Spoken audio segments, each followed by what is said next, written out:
بسم اللہ الرحمن الرحیم۔ ایک عورت کعبہ شریف میں خوشبو لگاتی تھی۔ ایک بار اچانک اس سے شعلہ اٹھا اور چھت جل گیا اور دیواریں پہلے ہی پوشیدہ ہو چکی تھی۔ اصل قریش نے فیصلہ کیا کہ مکمل طور پر نئی تعمیر کی جائے۔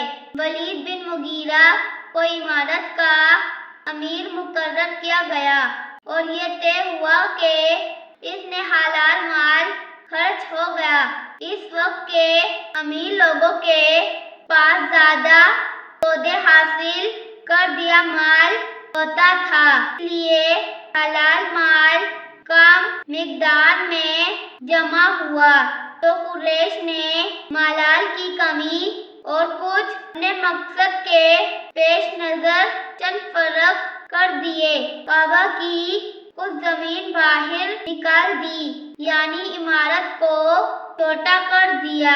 کعبہ سے باہر نکالی ہوئی زمین کو حاطب کہا جاتا ہے۔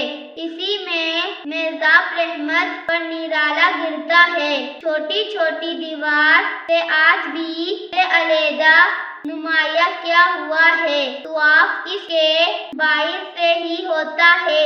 قریش نے 2 دروازوں کے بجائے ایک کر دیا، وہ بھی بلند تاکہ جسے چاہے اندر جانے دے اور جسے چاہے نہ جانے دے۔ اب بھی اسی پر عمل ہو رہا ہے۔ بادشاہوں کے لیے دروازے کھلتا ہوا کتنے ہی بدکار کیوں نہ ہو، سلائے تکیہ کے لیے کبھی دروازہ کھلنے کی خبر نہیں سنی گئی۔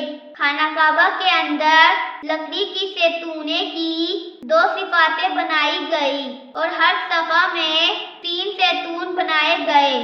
کعبہ شریف کی بلندی پہلے سے 2 گنا کر دی گئی۔ پہلے بلندی 9 ہاتھ تھی، انہوں نے 18 ہاتھ کر دی۔ خانہ کعبہ کے اندر رکن شامی کے قریب ایک زینہ بنایا گیا جس سے چھت پر چڑھ سکے۔ یہ دونوں جتنی یا قوت تھے بہت نورانی تھے۔ اللہ تعالیٰ نے ان کا نور محو کر دیا۔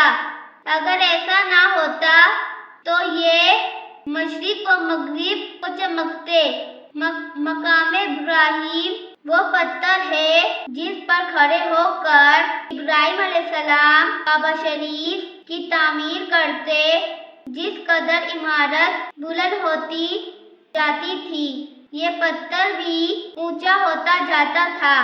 یہ پتھر آپ کے کھڑے ہونے سے نرم بھی ہو جاتا تھا کہ سختی کی وجہ سے آپ کے قدموں کو تکلیف نہ ہو، اسی لیے آپ کے قدموں کے نشان اس میں پڑ گئے تھے۔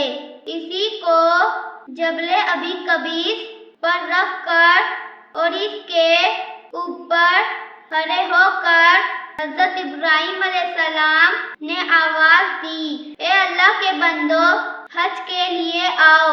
اللہ تعالیٰ نے فرمایا، اور لوگوں میں حج کا عام اعلان کر دے، وہ تیرے پاس حاضر ہوں گے، پیادہ اور ہر بلی اونٹنی پر کے ہر دور کی رس سے آتی ہے۔